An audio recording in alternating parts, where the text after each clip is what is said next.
active fund aims to outperform the market or do better than the broader market or an index, whereas a passive fund aims to perform in line with or deliver risk and returns exactly similar to the market or a specified index.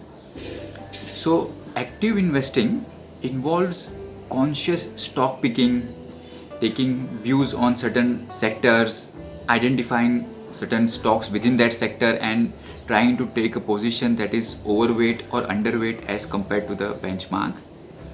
Whereas the passive investing aims to invest in the stocks and sectors exactly in line with the benchmark so as to give the returns which are very similar to the returns of that particular index.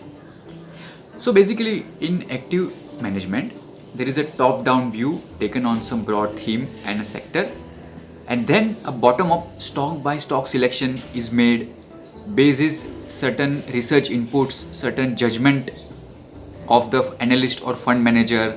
So it has a lot of research work done at all points of time while picking up the stocks, and a subjective element and a human bias is involved.